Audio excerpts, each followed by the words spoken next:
Đầu tiên, tôi muốn gửi lời chào mừng tới tất cả các quý vị, tới Đức Jamgon Khenting Taisi Tupa Mingyur Rinpoche cùng tất cả những vị Lạt Ma tái sinh, tất cả tăng ni, cô, những pháp hữu cũng như là tăng chúng cư sĩ. Tôi muốn gửi lời chào nồng ấm nhất. Hôm nay là ngày cuối cùng của ca chuyên môn làm thứ 38, nên hôm nay tôi muốn nhân cơ hội này và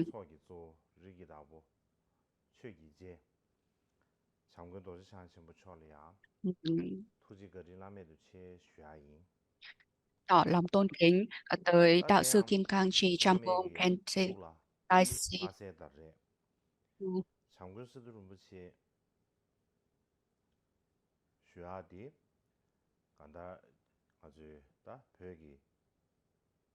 về lịch sử của Tây Tạng. Thì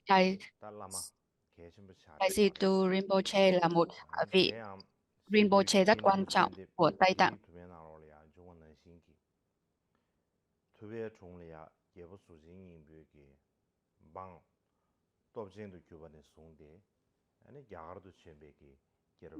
Và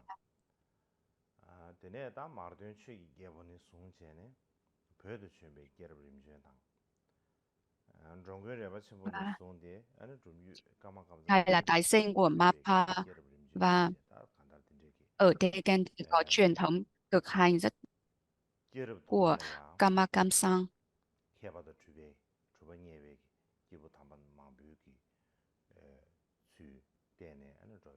Và Taisi Tu Rinpoche, các vị tái sinh của Taisi Tu Rinpoche đã thể hiện đại thành tựu vị đạo sư vĩ đại và vị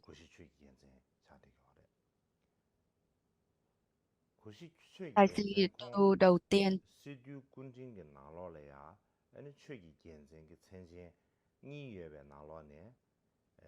Và danh hiệu ban đầu của ngài đó là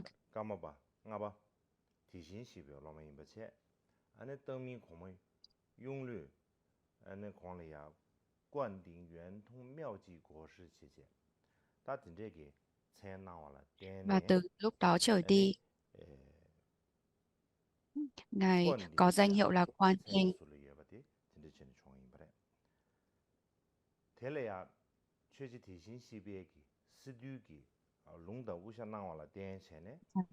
Đức Karmapa đã trao danh hiệu Taisitu cho ngài.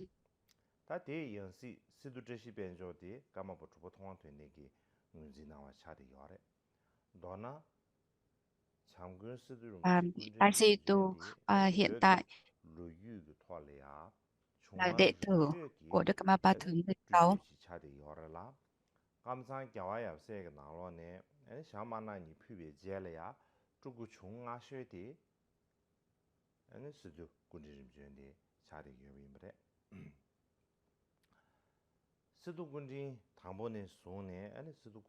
Và từ vị Taisitu thứ 1 đến thứ 7 đã xây dựng tu viện Kamagun và thực hiện Phật sự.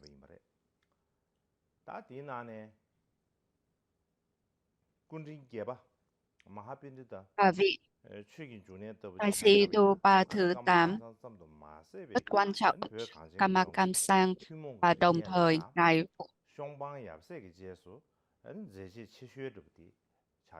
đóng vai trò rất quan trọng trong giáo lý Phật pháp của Tây Tạng. Đặc biệt là lúc đó có rất nhiều vấn đề chính trị với Đức Karmapa.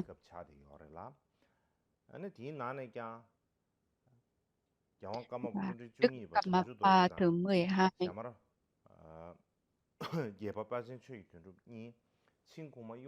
và Champa thứ 8 đã được mời đến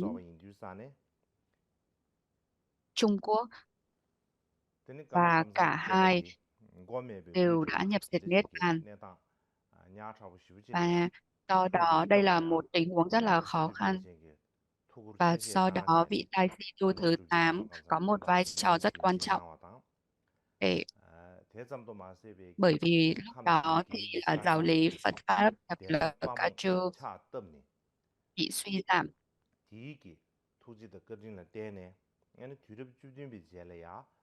Và vì lý do đó mà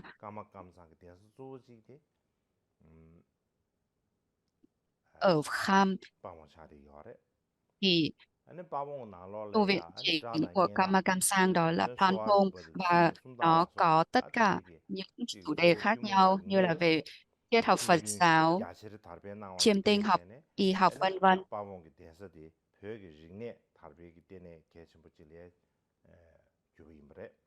Và do đó Panpong trở thành một tu viện rất quan trọng, và đặc biệt là Đức Samgol Khenting Dai Situ và hiện tại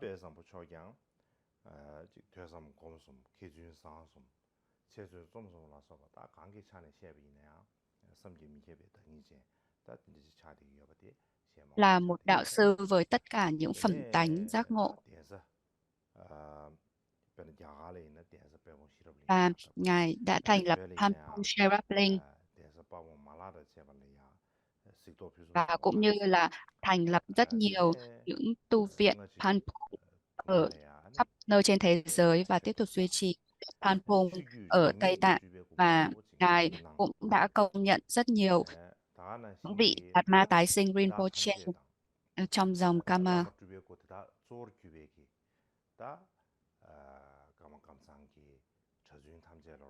Và Ngài cũng trao truyền giới Kiệt Giải Thoát và giới Bồ Tát cho nhiều tăng ni cư sĩ,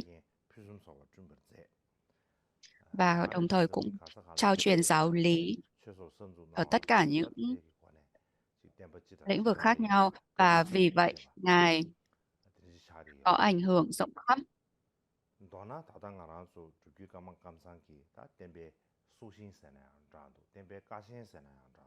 Và Ngài đã thể hiện tất cả những giáo lý của dòng Kama.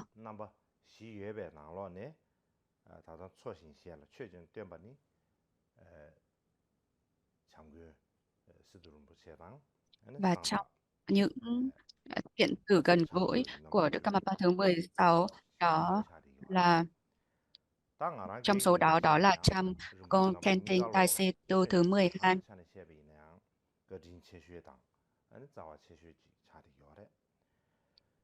Và các ngài đã từ bi truyền bá giáo pháp của dòng Ca Chu rộng khắp, và đặc biệt là Tai Si Tu Rinpoche đã chủ trì Ca Chu Môn Lam thứ 38 này, và nó rất là đặc biệt, rất là có ý nghĩa lớn lao.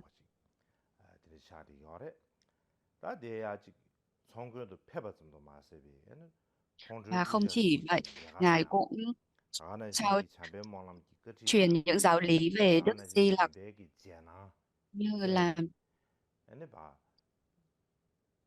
quán đảnh của Đức Di Lặc và nghi quỹ vương miện đỏ, mang đến giải thoát khi thấy. Và đã có rất nhiều tăng ni Phật tử từ khắp nơi đến để tham gia.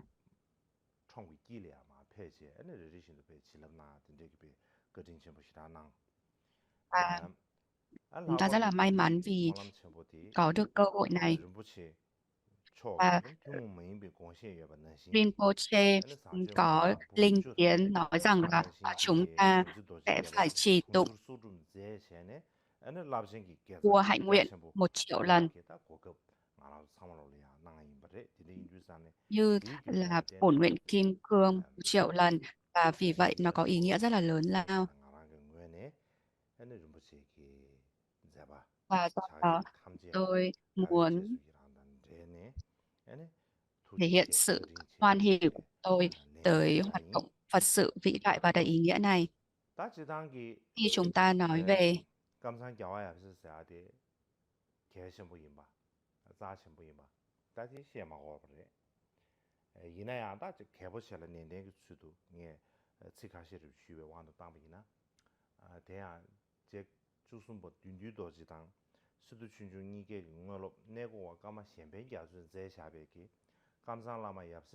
Karmapa thứ 13 đã viết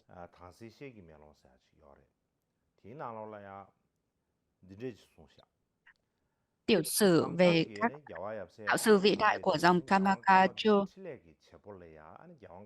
và đã nói rằng là tất cả những hoạt động Phật sự của các đức Karmapa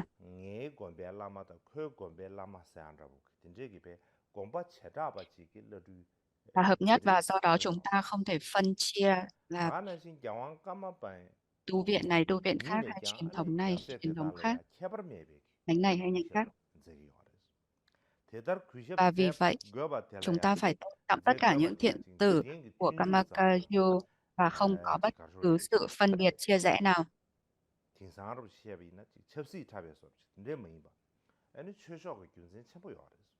Và vì vậy, rất quan trọng trong Phật Pháp đó là sự không phân chia giữa các nhánh khác nhau hay những vị thầy khác nhau của dòng Kamakayo. Và tất cả các hoạt động Phật sự của các đạo sư vĩ đại và cũng như là đệ tử là không phân biệt, không tách rời. Và vì vậy có kết nối tuyệt vời ở đó.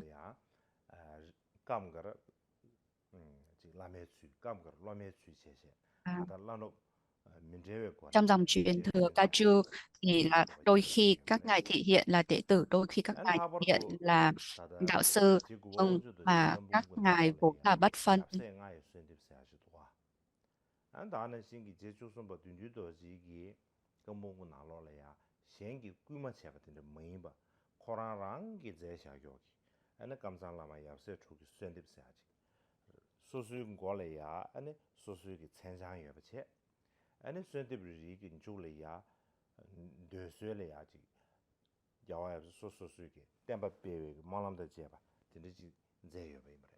Và ngài đã viết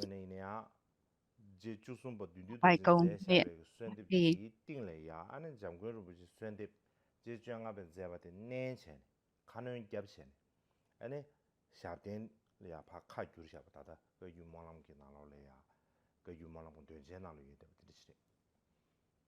chúng ta có bài tụng, có chỉ tụng bài cầu nguyện về đạo sư và đệ tử của dòng Kamakachu ở trong đại lễ Kaju Môn Lam thứ 38 này. Và sự thành tựu của dòng truyền thừa Kamakachu thì được trao truyền từ đệ tử tới từ đạo sư tới đệ tử, hay là trực truyền, khẩu truyền.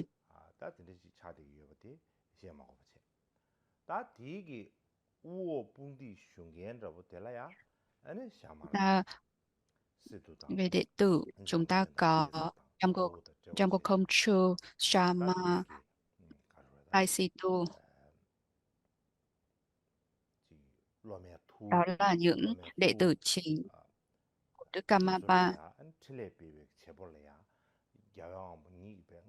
và là những người thực hiện những hoạt động Phật sự của Đức Karma. Vì vậy chúng ta phải có niềm tin vào điều này, niềm tin vào các vị đạo sư của dòng Kamakayo, là chúng ta không nên có thiên kiến, phân chia, mà chúng ta phải có niềm tin, tín tâm lớn lao tới tất cả các đại đệ tử của Đức Karmapa.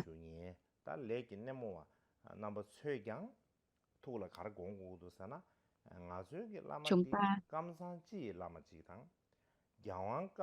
nên tin tưởng rằng là những giáo lý của đạo sư của mình là toàn bộ giáo lý của Kamakamsa.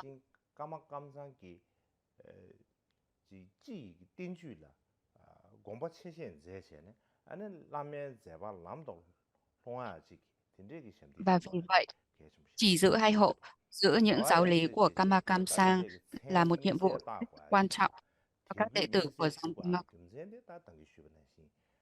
và chúng ta cần phải có tín tâm vào những đạo sư hộ trì chỉ giữ những giáo lý này,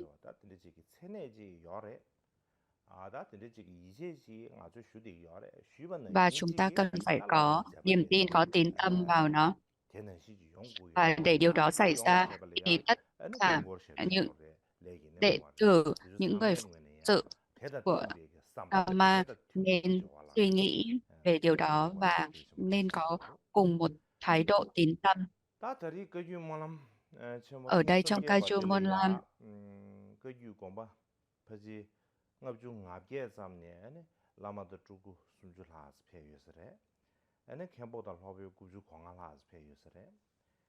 có 95 các vị Lạt Ma tại sinh Rinpoche, có hàng nghìn tăng ni, và cũng như là những tăng ni từ các truyền thống khác, từ các dòng truyền thừa khác, và chúng ta có hơn 1.500 thành viên của tăng đoàn tham gia.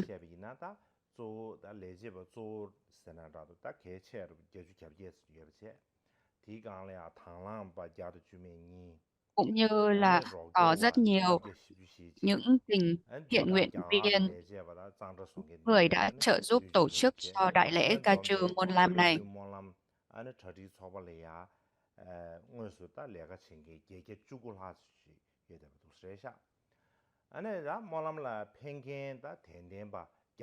Và đồng thời cũng có rất nhiều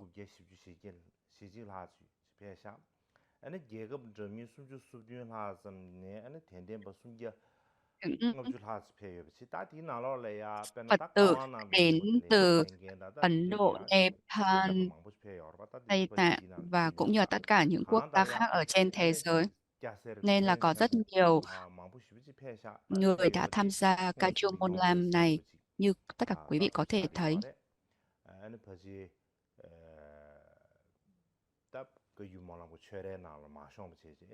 Để thấy là trong trại Kajju Monlam này không đủ chỗ và có rất nhiều người phải ngồi ở bên ngoài.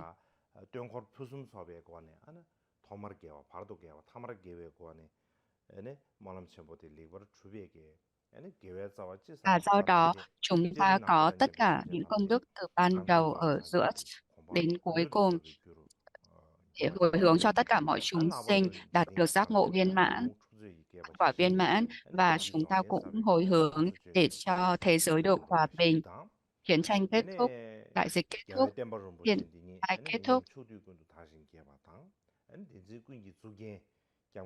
Và chúng ta cũng cầu nguyện trường thọ, đặc biệt là tới Đức Dalai Lama, cũng như là tất cả những đạo sư lớn ở các dòng truyền thừa trường thọ, khỏe mạnh và tiếp tục truyền bá Phật Pháp,